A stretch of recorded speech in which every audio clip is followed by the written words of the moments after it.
Hola, soy Marta Garza y estás en tu programa En Mis Zapatos, el cual es posible gracias a la colaboración del Canal 28, Televisión Inteligente.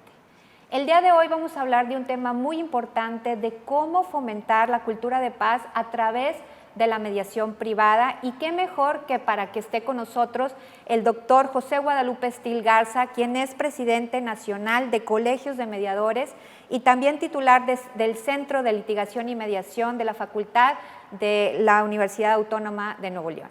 Muchísimas gracias por estar el día de hoy con nosotros. Muchas gracias, licenciada Marta, por invitarnos en esta entrevista que pues, va a ser muy interesante para los ciudadanos que nos vean y que sepan un poquito de qué es lo que hacen las instituciones privadas y pues, también las públicas en pacificar una comunidad.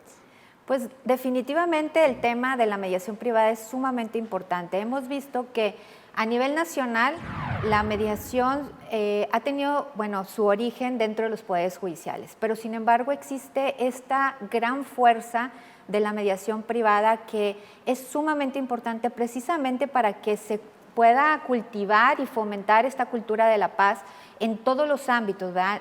No va a haber instituciones que puedan ser suficientes a todas las necesidades de la población, y es por eso que la mediación privada viene a ser realmente un impulso dentro de la cultura de la paz para que la gente pueda acceder a estos procesos. Platícame, por favor, cómo están impulsando estos mecanismos alternativos, en concreto la mediación, a través de la institución y de los colegios de mediadores que dirige.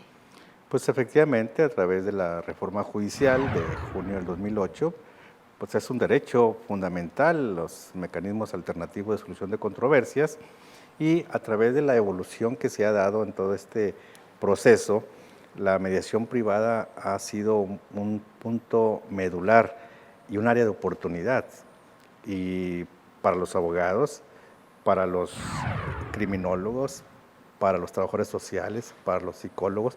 Esta multidisciplinaridad ha ayudado mucho a que esta pacificación pues, se vaya premiando, ¿no?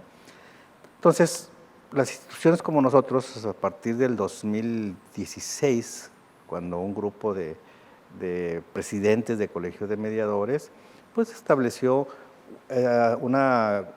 colegializarnos para que nos tengamos pues algún representante a nivel nacional, y en aras de promover la mediación privada, que si bien es cierto lo estaban haciendo de facto, pues ahora con la reforma constitucional, bueno, ya como dicen los abogados, ya de jure se empezó a establecer, y fue un gran acierto porque dentro de la federación, a través de todo este tiempo, pues se han estado agregando distintos estados del país, y todos con ese objeto que tú comentas, la pacificación, no nada más a través como responsabilidad del Estado, a través de los poderes judiciales y de los municipios, sino también como los entes privados.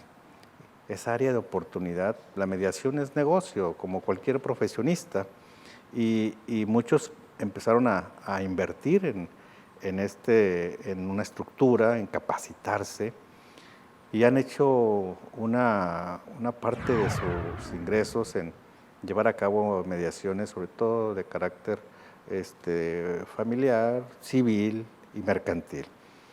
Quisiéramos avanzar con más fluidez, pero bueno, lo que hacemos es parte de nuestro compromiso como federación, es divulgar sobre los beneficios y las ventajas que se tienen, que la gente conozca. A veces es lamentable, Martita, cómo preguntas a alguien, lo quieres orientar a mediación y dice, ¿qué es eso? Exacto. ¿Qué es mediación? ¿No? Entonces, la vez pasada estábamos hablando con una persona y era un caso muy complicado, era una cuestión agraria, y el mediador pues no era especializado en materia agraria, entonces tuvo que traer un comediador. Entonces le dice a los participantes del conflicto que va a traer un comediador especializado para que lo apoyara en que juntos buscar el abanico de posibilidades para solucionar el conflicto. Y decía, ¿y ese es del teatro, de la comedia? ¿Qué va a venir a hacer, verdad? Entonces, parte de la responsabilidad de las instituciones privadas, también colaborando con las instituciones públicas, el difundir la mediación como una justicia diferente. Y pues ya sabemos que la mediación, la conciliación, pues está al mismo nivel de la tutela judicial efectiva, ¿no? Entonces, que eso es nuestra responsabilidad ahorita como federados, que la gente conozca más, sobre todo los empresarios, en la cuestión de los contratos, modificar las cláusulas que anteriormente que decían que para cualquier controversia que suscite en la interpretación del contrato, pues inmediatamente acudir a los sistemas jurisdiccionales. Entonces, yo creo que hay que hacer esa modificación a través de estos programas que realiza el Poder Judicial, de cambiar ese chip y establecer ahora, acudir a la mediación como una primera instancia o la conciliación, incluso el arbitraje, para que puedan tener resultados diferentes a corto plazo, quizá más económicos, pero sobre todo, Martita, lo que implica el desgaste emocional y económico de una persona que se siente afectada por otra. Claro. Se dice que bueno, no se pueden buscar distintos resultados haciendo lo mismo, ¿verdad? Y por eso el proceso de mediación, los mecanismos alternativos, como lo comentas, ayudan a buscar diferentes alternativas para generar un traje a la medida que pues tenga una mayor posibilidad de cumplimiento voluntario sin necesidad de tener que acudir a una autoridad, ¿verdad? La mejor opción de llegar a un arreglo, creo que en la experiencia que tenemos, es acudir y sentarse a dialogar directamente con la persona que tenemos un problema, pero en caso de que no podamos sostener una comunicación, pues existen estos mecanismos en donde pueden pues dar este impulso a generar un puente de comunicación tan importante como lo hace un mediador privado. Tenemos que hacer un corte, pero en un momento regresamos. Claro que sí.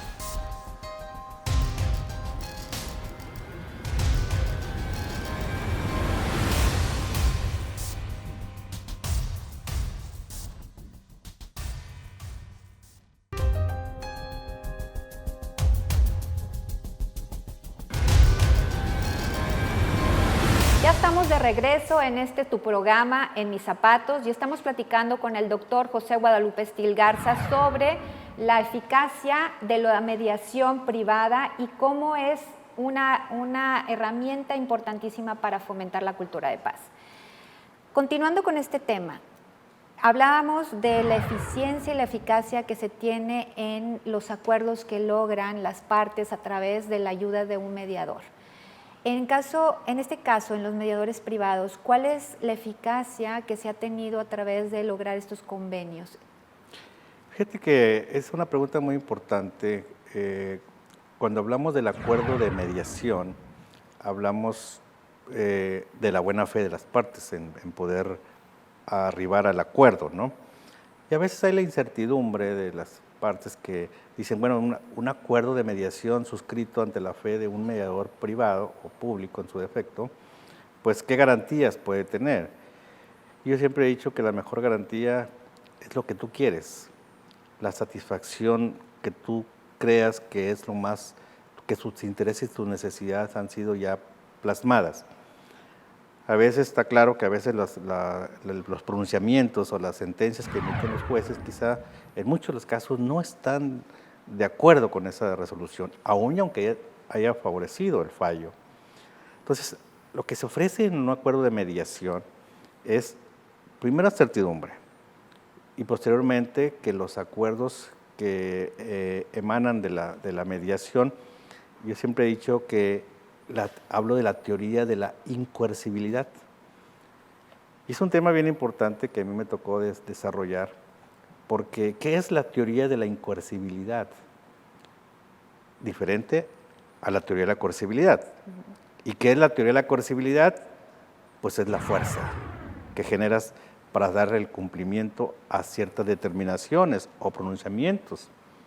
Y en cambio la mediación es totalmente incoercible. O sea que no hay la fuerza, sino que es la voluntad expresa del del firmante del acuerdo de mediación, en el que se compromete y se obliga a determinadas obligaciones, sin que exista de por medio ningún otro agente externo que lo obligue, sino que es su propia determinación. ¿Y qué elemento se requiere para la teoría de la incoercibilidad? Primeramente, pues ya la buena fe, la ética, la moral, pero sobre todo el honor de las personas. Si nos remitimos al siglo XX, ¿cuántos acuerdos eran por parte del honor? Claro. Y todavía, Martita, en las áreas, dentro de nuestra propia comunidad, áreas rurales, el honor es lo que es la médula de cualquier acuerdo, ¿no? ¿Cuántas veces nos ha tocado vivir que se dice, yo necesito firmar para cumplir? ¿Sí? Entonces, eso es sin que exista una ejecución para que te obligue, o un auto de execuendo con efectos de mandamiento en forma para que se te embargue tus bienes por haber incumplido alguna cuestión de carácter mercantil, ¿no? Entonces, la mediación, ¿qué es lo que hace? Pues reunir a los participantes del conflicto y darles ese abanico de posibilidades a través de lo que ellos expresan para poder ser un canal de comunicación entre ellos y llegar a un acuerdo que te da certidumbre. Y muchos abogados dicen, bueno, ¿y la seguridad jurídica? Podemos partir de dos elementos. La seguridad jurídica, que ese acuerdo de mediación la otorga a través de la ratificación ante el Instituto de Mecanismos Alternativos, que tú atentamente diriges con mucha responsabilidad, y también pues puede ser ante cualquier notario público, incluso en las zonas aisladas, el síndico primero puede también actuar. Pero antes que todo eso, ¿quién le da la seguridad a un acuerdo de mediación? Pues los participantes del conflicto, del querer cumplirlo, ¿no? A veces un acuerdo de mediación o cualquier contrato, a veces puede traer muchos sellos de aguilitas devorando una serpiente, ¿no? Un sello, un escudo nacional, pero se incumplen a veces porque no fue debidamente, como decimos los abogados, fundado y motivado desde la perspectiva de la mediación para saber qué realmente quieren los participantes de conflicto, ¿no? Sí, a veces que queremos que esté sellado, lacrado, con categoría de cosa juzgada, y llega a tenerse que ejecutar, es decir, a que un juez obligue a lo que Sí. pactaron las partes. Volvemos a lo mismo, o sea, que la coacción. Entonces, en un acuerdo de mediación, yo por eso siempre he sostenido que la incoercibilidad de un acuerdo de mediación debe estar continuo y latente, y el mediador se deberá de asegurar que así sea. Ese acuerdo, ese momento medular del acuerdo de mediación tiene características muy peculiares, a veces de forma. El fondo es que cumpla con las obligaciones de dar, hacer y de no hacer, pero las cuestiones de forma es lo que está alrededor. Cuando estás en un acuerdo de mediación y que tú eres el mediador y que estás observando a ellos en su lenguaje no verbal, si van a cumplir o no van a cumplir. Claro. ¿Cuántas veces te han dicho, voy a firmar, pero no estoy de acuerdo? Y a veces lo dejas fluir. Tú tienes que detenerte y decir, a ver, ¿por qué no está de acuerdo? O sea, no vamos a firmar nada, pero con esa seguridad, con ese liderazgo que el mediador tiene que ejercer para que los participantes vean que esto es formal y esto es serio, ¿no? O que están el documento y están haciendo así. O sea, firmando, pero negando a través de un lenguaje no verbal el que no están de acuerdo. Entonces, el mediador no debe permitir que sucedan esas cosas. Para eso hay unas etapas para procesales dentro de la mediación, flexibles, en el cual tú puedes explorar el conflicto sin que existan inconsistencias de ese tipo. O sea, no es como una demanda. Aquellos que crean que la mediación es como una demanda, que hay una contestación, y hay una reconvención, y hay pruebas y alegatos y sentencias, no hay nada de eso. Es lo que quieran los participantes.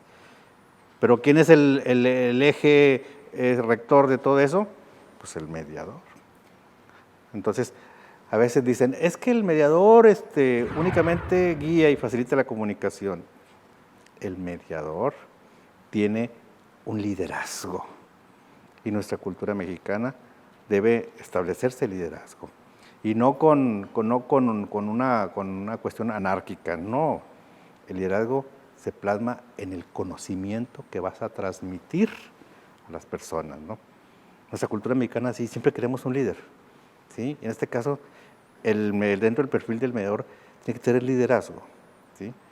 Desde el momento en que está esgrimiendo con ellos y cómo los está observando, en ese momento ellos empiezan a crear esa confianza, esa palabra de 9 letras que a veces es difícil absorberla, porque quizá el mediador no está siendo asertivo y no está generando esa conexión que a veces queremos generar, ¿no? Y eso es bien importante para que un acuerdo de mediación se cumpla, y se cumpla por esa espontaneidad, por ese acto voluntario de poder concluir el conflicto. Que ese es un tema que quiero retomar ahorita que regresemos después del corte, la importancia de la preparación del facilitador, del mediador, para realmente hacer magia dentro del proceso de mediación, que esa magia tiene toda esa preparación de las técnicas y habilidades para que se logre esa transformación de que las partes dejen de ser paternalistas y sean protagonistas de su propio conflicto. No le cambien, en un momento regresamos para seguir en Mis Zapatos.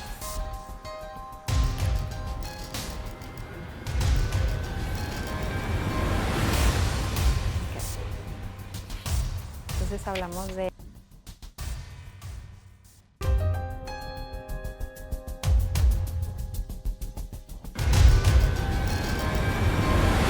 Ya estamos de regreso en tu programa En Mis Zapatos, y estábamos platicando con el doctor Still la importancia del cumplimiento voluntario de los acuerdos.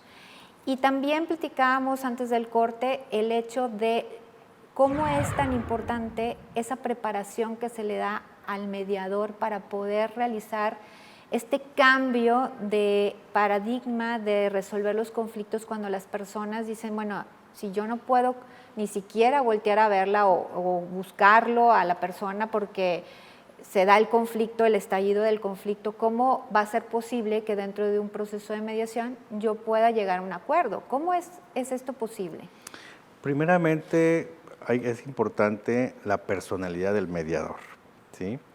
El perfil del mediador. A veces, del momento que tú haces una conexión con una persona, yo te veo a ti, Martita, y que destilas, pues, paz, ¿sí? Y eso es importante, la personalidad de la persona, y cómo hablas, cómo modulas la voz. Es lo que me refería a veces ahorita con los sujetos externos, que a veces, porque a veces podemos darle todo el conocimiento, pero a veces la mirada frente a los mediados tiene mucho que ver. Ellos te conectan contigo, y ellos te están viendo a los ojos, están dolidos por una situación. Entonces, cuando no despiertas y no destilas esa paz que ellos necesitan, aunado al liderazgo que tú puedas obtener, pues a veces las habilidades quedan sueltas, ¿no? Pero si ya tienes este primer elemento, entonces vamos a los otros, que es lo más importante, ¿no? Yo siempre digo, hasta cómo saludas. Claro. Cómo saludas es bien importante, ¿sí? Te saludo, Martita, y te estoy viendo, ¿sí? Y en esa transmisión de energía estás generando, ya preparando un acuerdo, porque están creyendo en ti. Y luego cuando ya haces el discurso de apertura de mediación, para los que no estén familiarizados, es todo lo que va a pasar dentro de la mediación. Tú tienes que dedicarte entre 8 o 10 minutos para decirle a los participantes qué es lo que va a pasar, ¿sí? Que se tienen que manejar conforme a los principios rectores que establece la norma jurídica. Sobre todo el primer elemento, que es la honestidad. Y tienes que puntualizar que la honestidad, empezando contigo, ¿sí? Tú les demuestras la honestidad, ellos contaminan la honestidad. Entonces tú tienes un punto importante que debes decir, vamos a ser honestos todos los que digamos, cualquier situación compleja que ustedes detecten o por alguna situación que tenga que yo conocer en lo personal, pues podemos hacer una sesión privada. Darles todas las oportunidades, aunado de decirle que vas a ser imparcial y neutral, y vas a buscar el equilibrio entre ellos, y que esto va a ser flexible y que el acuerdo a lo que vamos a arribar, que va a tener garantías para ellos mismos. Ese momento es bien importante. Y definitivamente el hecho de, bueno, tener toda la teoría, conocerla es importante. ¿Cómo podría hacerse dentro de esta ley general? Y es bien importante porque ahora que estos dos proyectos, propuestas de ley que hicieron, pues nosotros como especialistas pues, estamos constituidos, de acuerdo a nuestros estatutos, es asesorar incluso a los gobiernos, tanto estatales como federales o municipales, en sus proyectos de ley. Y si bien es cierto, nosotros en este proyecto no nos invitaron a participar, pero nosotros, como quiera, presentamos nuestras adiciones, nuestras propuestas de reforma para poder lograr el objetivo. A veces el problema que tenemos es que los legisladores, los congresistas, a veces no acuden con nosotros, que somos los especialistas, ¿no? Muchísimas gracias por estar el día de hoy con nosotros. Se nos ha terminado el tiempo, pero te agradecemos que hayas estado el día de hoy con nosotros. ¿Y alguna mensaje o comentario final que nos pudieras comentar antes de despedirnos? Pues que visiten nuestras páginas de Facebook de la Federación Nacional de Colegios de Mediadores, que tenemos la página es Federación Nacional de Colegios de Mediadores, ¿sí? Y los asuntos aquí del Estado, aquí hacia la universidad, que visiten la Facultad de Derecho y Criminología de la Universidad Autónoma de Nuevo León. Ahí tenemos un centro de mediación totalmente gratuito y es un centro certificado por el Instituto de Mecanismos Alternos, de aquí que la licenciada Marta nos los ha certificado, y los 5 mediadores también están certificados. Entonces, por talento, por experiencia, les damos buenos resultados. Pues muchísimas gracias. Agradecemos que nos hayan acompañado el día de hoy, no sin antes solicitarles sus sugerencias y comentarios en las redes sociales y teléfonos que aparecen en su pantalla. Yo soy Marta Garza y esto fue En Mis Zapatos.